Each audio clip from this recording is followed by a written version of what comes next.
Good morning, everybody. Stu Smith here going live. Hope you guys are well. Whew, snow day. We're snowed in. Not really that bad. We got about 6 to 8 inches. But here in Maryland, that'll shut you down pretty good. So we are actually postponing our workout till when the roads are clear because they were pretty bad this morning about 5:30. But we're moving in the right direction. I probably have already I've shoveled my driveway twice. According to my phone, I've done about 7,000 steps. So just warming up, ready to go. All right. So here's something that I'm always alarmed at every year is that when people are shoveling snow, older people like me, they die very often. I mean, you can do a Google search on deaths by snow shoveling, and it's alarming. So there's a lot of reasons why. A lot of times people just aren't used to being in the cold, doing physical work. Some people aren't used to doing physical work at all, and then they do, and the two combined is not a good start. So how do you fix that? Well, stay active, keep moving, and don't just move when you need to. Move all the time, and be able to lift things that or push things that require some effort. I mean, I don't want to oversimplify it, but it really is just being consistent with some movement, and your later years will not be a risk of dying at the top of a flight of steps or shoveling your snow. It matters, so stay moving. Sorry, I got head. Oh, so anyway, I wanted to come on here, go quick live real quick. I'm in the middle of another letting the snow fall. I'll go shovel my snow again, and then go work out at noon. You'll see some videos and pictures of us at noon. Somebody asked, did I have a background in swimming prior to going into the Navy? Oh, that's funny. Yes. We actually had a backyard with a swimming pool in it when I was a kid growing up in Florida. And that was the extent of my water exposure, playing Marco Polo every day as a kid. I never swam competitively, but wasn't a bad swimmer, just never a good swimmer, enough to be on a swim team. And then I got to the Navy, learned that I needed to learn how to swim better, started validating swim classes because I figured out, if I could validate a swim class by passing a 200-meter swim at a certain time, I wouldn't have to go for an hour of swimming every week. But, as I started evolving into this Spec Ops candidate, I realized I needed to get even better. And so I just learned how to swim from coaches and from other candidates that were better swimmers. We had a lot of swimmers and water polo players that were in the pool with us, and I just watched. I watched them, and I got better. So, no, I did not have a swimming background before I got into the Navy. That's a good question, though. And put it this way, I really am not. I'm a good swimming coach, but I'm a good swimming coach for non-swimming athletes who need to be Spec Ops ready. I'm not a good swimming coach to get some kid ready for competitive swimming. That's not what I do. And I'm always learning still. So there's always somebody that has a better way to do something. I test it out and see if it works for our situation. And Spec Ops testing, swimming and treading and things like that. And if it does, I'll apply it. So somebody said, how much snow have you gotten so far? Well, I'd say the 2 times I shoveled snow is about 4 inches each time. So we're probably up to about 8 inches now, and it's continuing to fall. They said it was coming down at like an inch an hour, but it should stop here by noon. So we're thinking about probably 8 to 10 inches, maybe. Depends on where you are. Matt says they're hit pretty hard in Indianapolis. Got about 8 to 10 so far. We'll probably shovel my driveway as a warm up. That's what I did. I got up at 5, started shoveling, and that was my warm up. And then nobody could get to where we were working out except for 2 other dudes running. So we just did a quick calisthenics thing and pushed our workout with weights to the right. So we'll be lifting weights in the snow probably by noon, as long as the roads are clear, and they should be by then. I already seen the plows going by. Let's see. Somebody asked, taking a PST at MEPS in a little over a month. I'm already 850 swim, 80 plus, 18, 9-minute run. What should I focus on training for the last month? Those are really good scores. My advice, just maintain them. Do PST related exercises, a couple times a week, swim 5 days a week, run 5 days a week. If you want to start running a little further and getting used to what you're actually training for, because you're not training for a PST, you're training to get through a selection. So whatever that selection is, you should start doing some of those events: 4-mile timed runs, 2-mile swims with fins, rucking, preparing for a log in a boat, if that's the one you are going to. Let's see. Somebody says, I got a question. What do you think about the anti-hero podcasts that have basically bashed the SEAL community, called out guys like Marcus, Robin, Chris, Kyle? I don't get it. I think, whatever. Let those guys do what they want to do. But you want to call them out and you feel better because you do that, go ahead. But at the same time, why? Why do you care?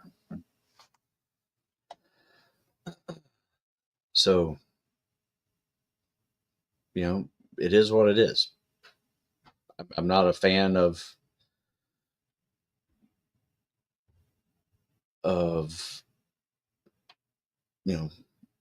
some things, but I write books.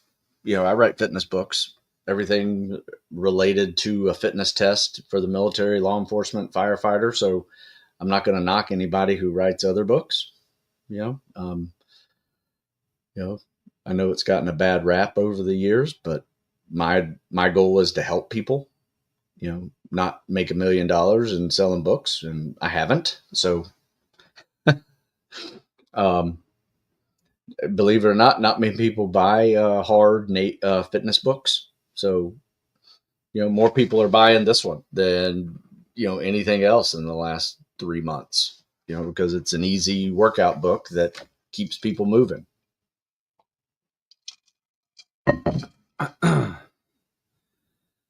So, yeah, I'll be honest with you, I don't listen to those things. I just want to give you my appreciation. The stuff you put out's priceless. Just picked up 2 of your books recently and they delivered as usual. Nice. Well, thank you. Appreciate it. I grew up similarly. Always had access to a pool growing up. But when I applied to CCT, I barely passed my initial swim test. Someone showed me a video of yours on YouTube, helped me. Oh, well, thank you, sir. Appreciate it. What's up? Thanks for all you've done. I've taught many pool clinics and always refer to your keyhole technique and tell them how they should film themselves and watch tape. Yes, that's a big one, man. I tell you what, you can learn a lot from just having somebody film you 50 meters and then you see it and you're like, oh, man, that's not right. And then you compare it to somebody who's crushing it. So that's what I've tried to do, is put a bunch of videos out there showing very common mistakes and how to fix them, and then show some perfect CSSs going by, perfect form, fast, powerful, and then you have things that you can compare um, compare about, how you're doing. Noah says the difference, Stu, is that you don't write books lying about your service. Well, yeah, I mean, that's true. I am giving up the secret of the push-up, in my workout books. And, never definitely never claimed to be a war hero.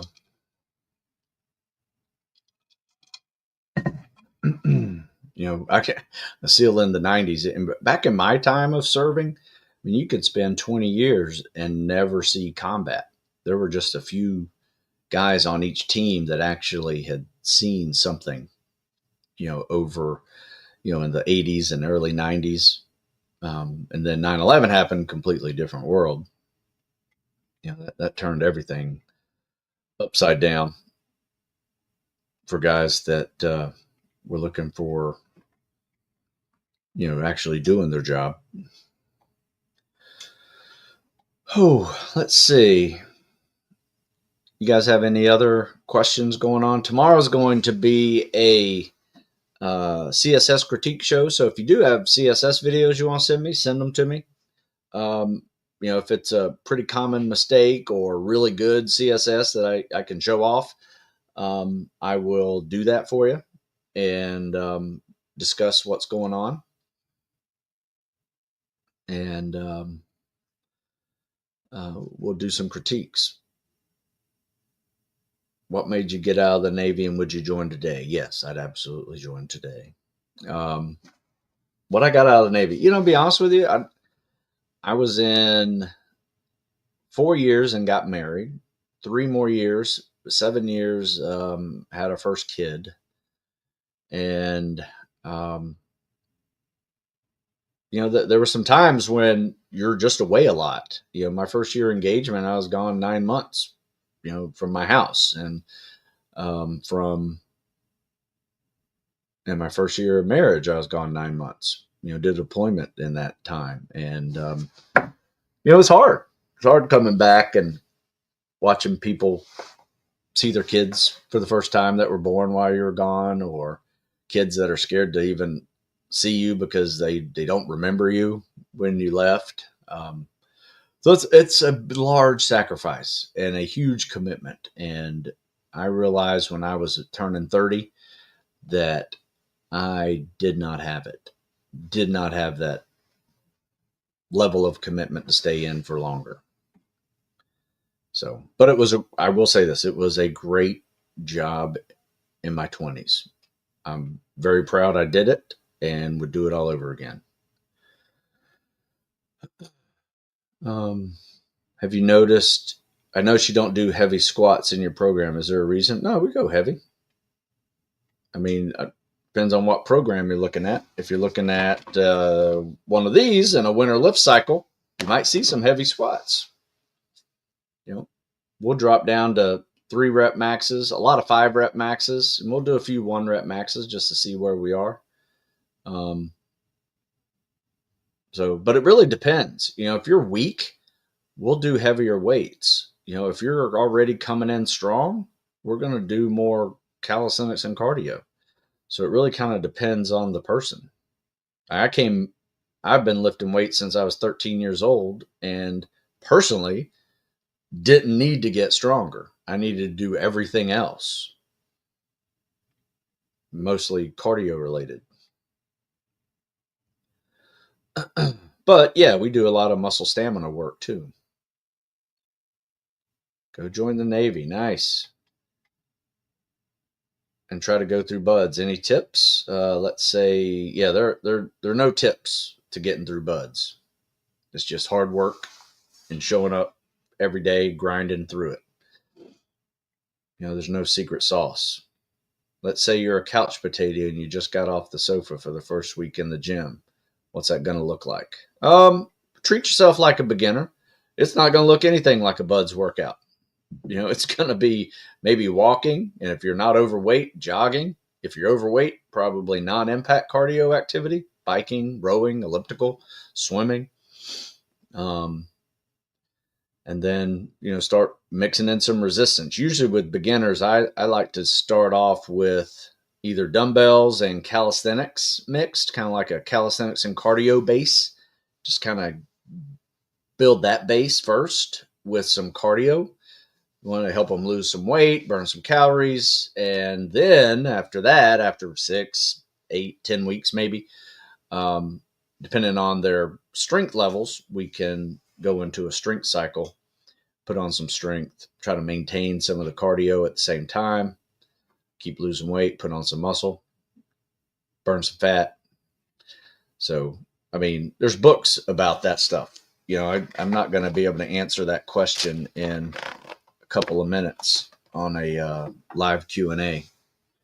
So my advice for you is, if you're going in the Navy and you're a couch potato and you want to go to BUD/S, don't even talk to a recruiter until you are crushing the PST, period.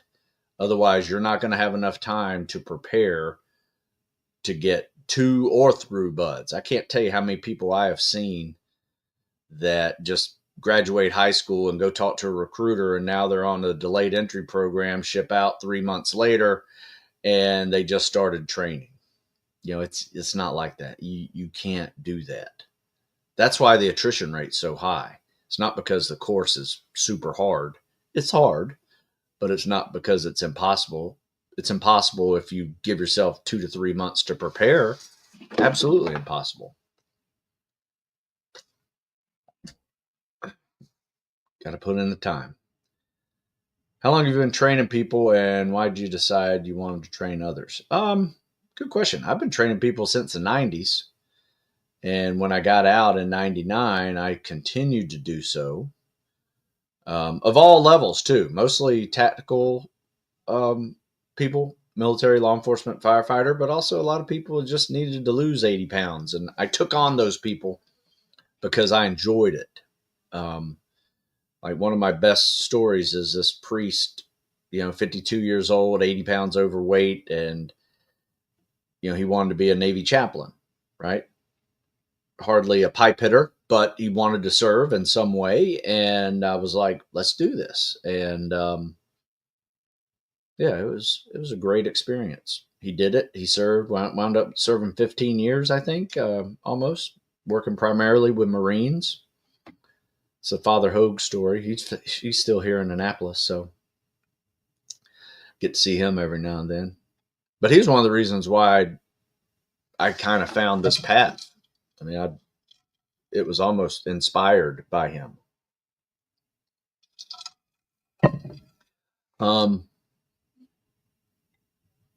Okay, let's see. Good. I have 400-meter swim assessment for time where I can use any style. Would you recommend CSS or freestyle more appropriate? I would recommend whichever one you're good at doing. Personally, for me, now in my life, I would say I'm a better freestyler than I am CSS.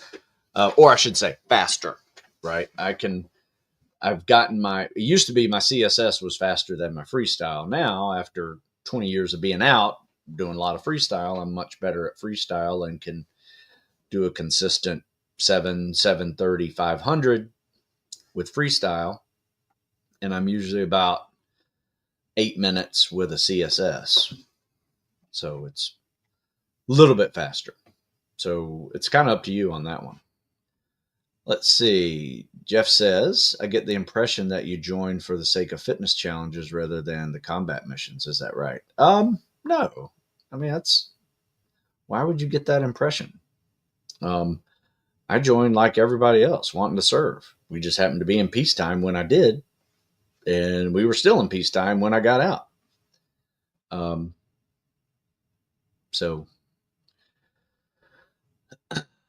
But I do like the fitness challenge. I won't lie to you. That was something. It was a not just physical challenge. It was a mental challenge. It was a tactical challenge.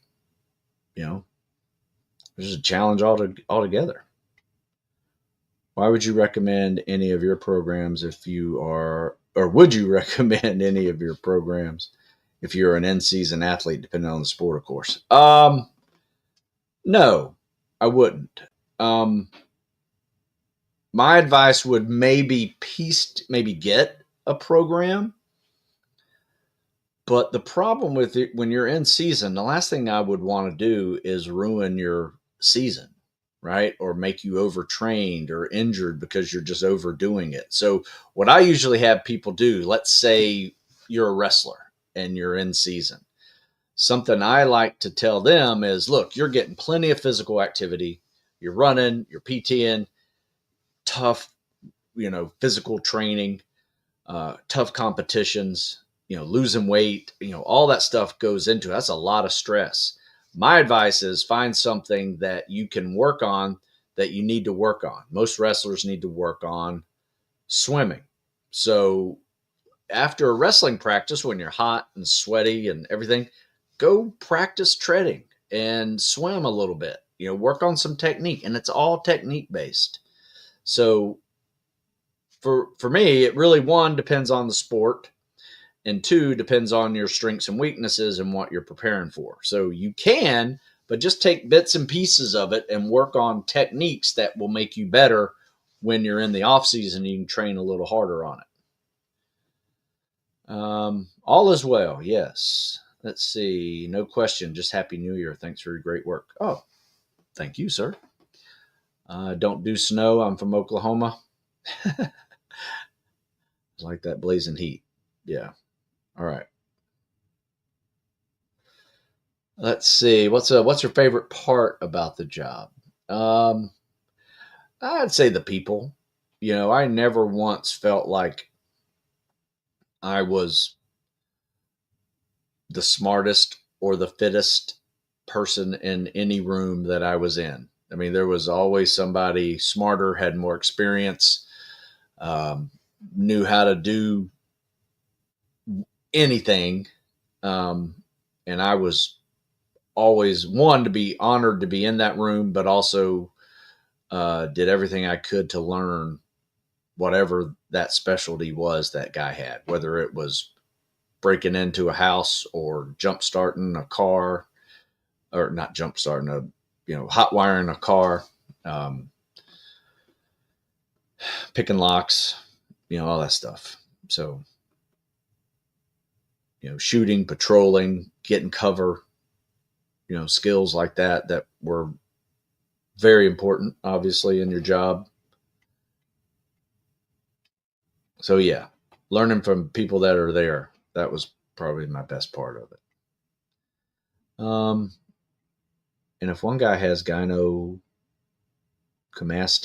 will fitness and proper nutrition get rid of it, or surgery necessary? That's a good question. I don't know. I'd like to say yes, but maybe not. It might be a hormonal issue that doctors need to take a look at. So,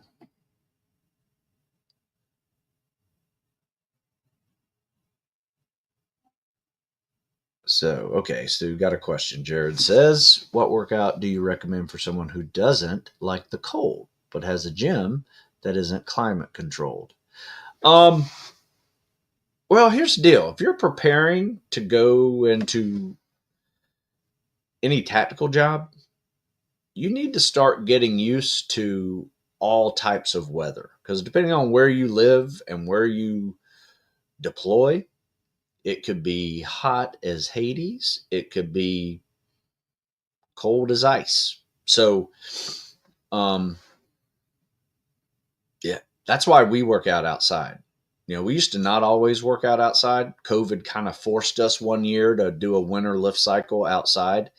And I loved it. I thought it had all the little gnarly things in it that you need, that makes you a little tougher. Because I can't tell you how many times I'm sitting in my warm truck, waiting for 6 o'clock to start, and everybody gets out of their vehicles, and there's a moment in there just saying, man, this is going to suck. It's 22 degrees, a little bit of rain, we got to go lift out this for the next hour and a half. And I think we all just got tougher, to be honest with you. I can go outside right now and just walk like I'm normally walking in 80-degree air, right? It's just, I think it's a good thing to practice. But But if you're not going into any military job, it's makes you tougher. So you got that going for you. What are your thoughts on approaching buds towards your late 20s? No, I think it's fine. I'm sure maturity and fitness can be an advantage, but nobody heals and recovers better than an 18-year-old.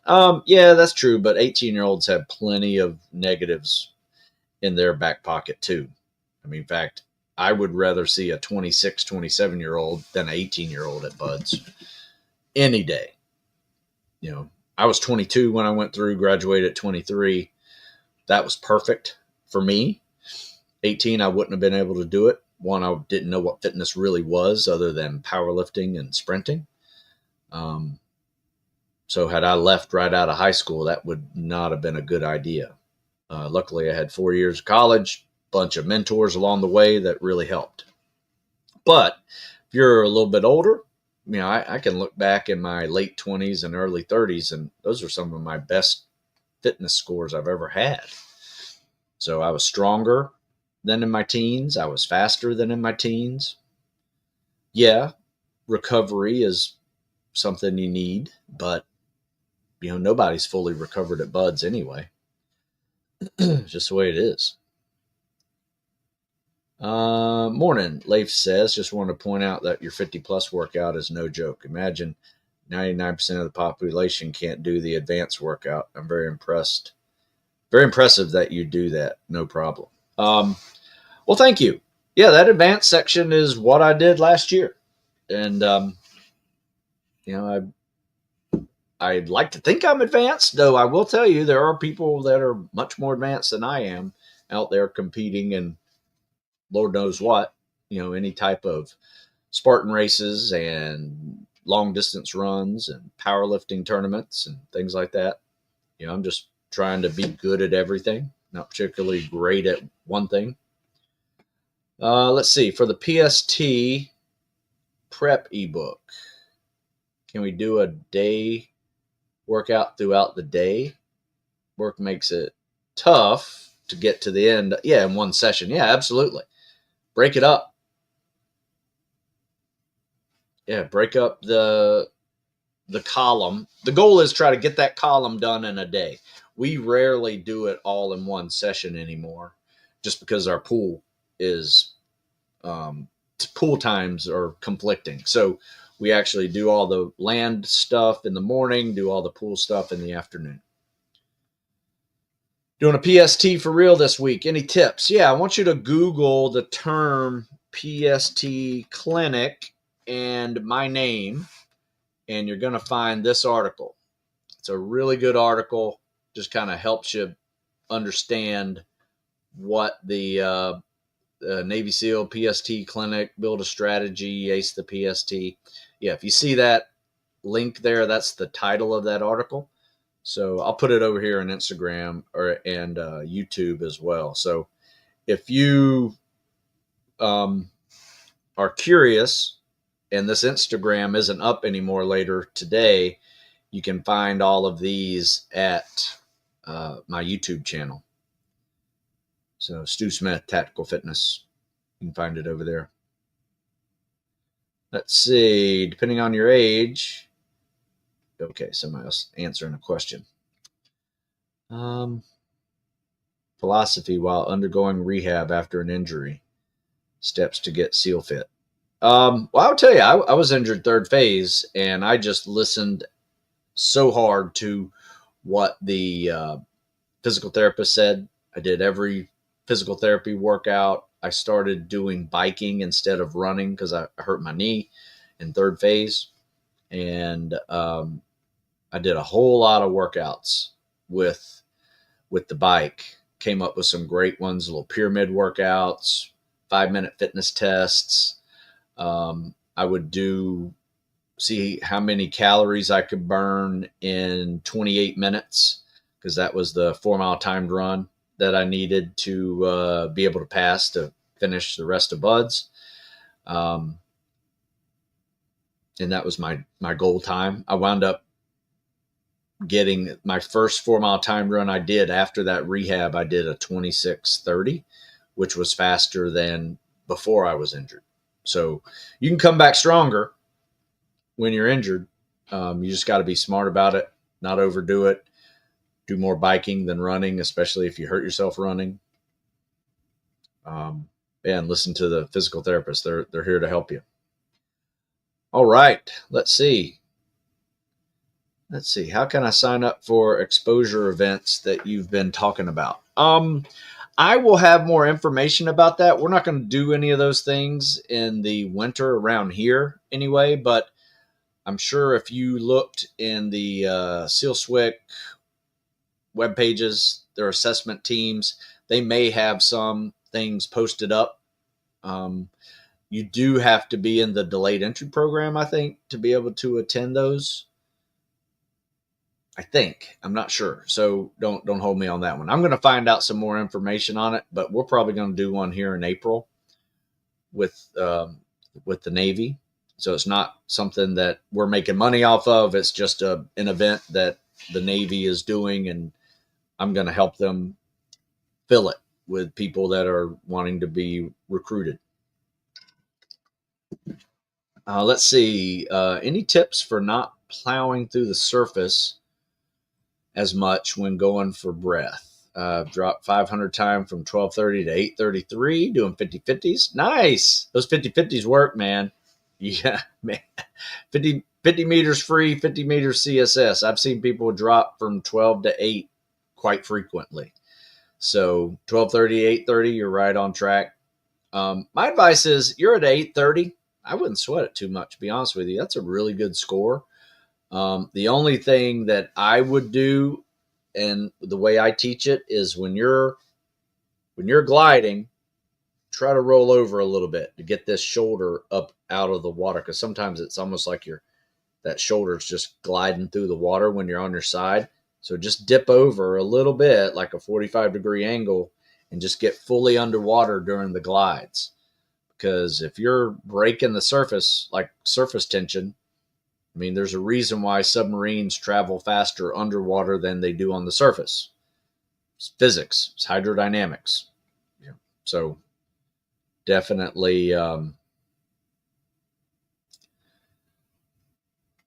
I would do it. Let's see here. Jaron says, I'm definitely way tougher at 47 than I was at 18. Yeah, I think I am too. I was just stupid at 18. So just, you just do more stuff. What are your favorite pre-workout meals and foods, lifting workouts, and for cardio? Good question. Let's see. Got my little food diary here. I do boiled eggs, and a banana pretty much before any workout. I will do that. And if it's a hot and humid one, I'll add in some electrolytes with my water or unsweet tea. I like to do some unsweet tea in there. Then when I come back, I usually get something pretty big, a couple more eggs, some meat, usually a fish or a beef or chicken. Make it into a little burrito with some spinach, stuff like that. So those are pretty much my breakfasts every day. Every now and then in a crunch, I will do cereal. I do like Special K cereal, but that's like when I have nothing else to eat. That's what I'll eat. And I'll do a little protein. I usually do super greens and a protein. One day I'll do whey protein. One day I'll do collagen protein. I find that to be helpful for me, especially at 55, trying to still get after it. Would I be interested in going on a podcast like the Team House? I'd go on any podcast. If they want to talk about training people, that's what I do. It was one of your books that got me into PT. Thanks for that. But it was the prospect of colliding with the best FFs guys on the other team that kept pushing my limits in skills and physiology. And it still motivates me. That's awesome. That's the way it should be. We all have something. I mean, Joe Weider magazines and books got me going when I was 14 years old, 13 years old, thinking about, my first set of weights that I got for Christmas. Old concrete set of weights that I think cost about $100, bench included. Let's see. Hey Stu finished last week off with the Devil's Mile. Nice. Still feeling super sore today. That's common. Would your inner coach say mobility day or suck it up? I would do, if you're really sore, I would do a mobility day. There's nothing wrong with a Monday mobility day if you killed it on Saturday. And sometimes we will do that because we like to do these little monster mashes some days on Saturdays. Especially if we did a lot of cardio on Friday, we'll just open it up to a full body physical challenge, like the Sam Baby Devil Murph or, Devil's Mile, things like that. A lot of obstacle courses, we'll do all kinds of stuff. And that makes you sore. So sometimes we'll start off Monday with something kind of easy. Mobility day is one of the options for sure. What do you think about creatine? I think creatine's good, but I will say, I think my experiences with it, I've just seen people misuse it and be on it when they're trying to do like a screener or exposure weekend, and they dehydrate.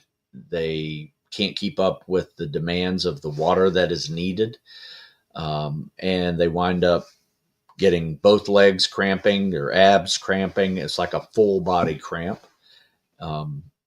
Seen that happen a lot. And most of them, in fact, just about all of them, were either drinking the night before, that's one group, and dehydrated coming in, or they were athletes that were lifting a lot and doing a lot of creatine.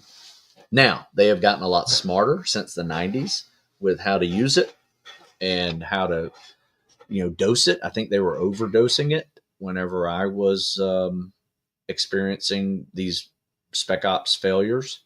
So I come at it a little jaded with my history, which I want to put out there. But I will say I am using it also, very small doses, and I find it to be helpful for a variety of things. And if you look at any of the studies, you will see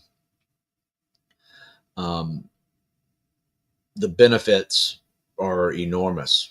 Everything from brain cognitive, helping with cognitive ability, to better recovery, all of that. So, and performance.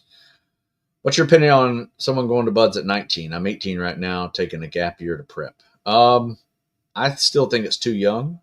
I will say this, though. We just had a 19-year-old who was a stud just get the honor man at buds a few classes ago. And, if you're that type of kid, yeah, maybe. But you know what's littering the attrition rate? 18-year-old kids going to buds that are practiced for a few months and think they're ready. But if you give yourself a year, that's good. Not saying it's impossible at your age, because I'm proven wrong every year, but I'm also proven right every year, because the majority of the people who do not make it through are teenagers. There are a few teenagers that make it through, but the majority are not teenagers, or majority of those who make it through are beyond teenage years. Other than recovery, what have you seen physical changes related to working out between 30 and 50? Recovery, mobility is needed more. I would say when I first created that mobility day when I was in my 40s, that was revolutionary for me. Helped so much with just achy hips and, knees, hips, and ankles and shoulders, which were hurting, lower back. Now in 55, 10, 15 years later from that creation, I'm doing it twice a week now at 55. So I would just say, I think we all need mobility, but I think as we age, we need it more. Flexibility and mobility. Would you recommend training in boots at some point? Yeah, sure. Thinking about a light pair like Oakley or Under Armour. How about if you're going to Buds, you get what they issue? They issue the Nike Combat Gen 2. So you can find those online as well. But yeah, I mean, boots these days are not boots, right? They're basically running shoes that look like a boot. So, there's no issues with boots now. In my day, when we ran in Vietnam era jungle boots that weighed about a pound and a half each, those sucked. And you had to definitely prepare for that and prepare your feet for it as well. How do you recommend prepping for things like the O course without access to rope or anything to climb? Find some rope. I've written articles about this topic a couple of times, and what we did is you could get a piece of rope, dangle it over a tall pull-up bar, do rope pull-ups with both ends, work your grip. Other ways to work the grip, but you definitely want to be able to pull up on a rope. When you find a rope, you definitely want to learn how to climb a rope using your feet, not just your arms. And then what we do is we do a variety of things like an outdoor pull-up bar. So you have an outdoor pull-up bar where you can do rope pull-ups or whatever. You run 25, 50 meters. And then you do burpees or push-ups or squats or lunges. Just another exercise like in an obstacle course. You're working your legs and your arms together. And then you run back, you do your pull-ups. You make a pyramid out of it, and you do one pull-up, one burpee, let's say, or squat, push-up, or whatever. You run back, do 2, 3, 4, 5. Go up as high as you can. That's a good way to prepare your heart and lungs for an obstacle course, as well as those muscles that will need to be able to pull, push, and squat and lunge and things like that. Balance. You can add balance in there. You can have bear crawls and fireman carries in there as well. That's something we do all the time. Just started watching your stuff. Went from 13 PST to 9:30 for the swim. It's only been like 3 days since I started. Damn, that's pretty good. You're learning some technique will make you faster, I promise you.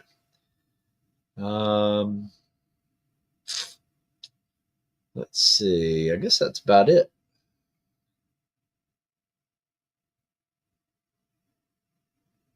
Yeah.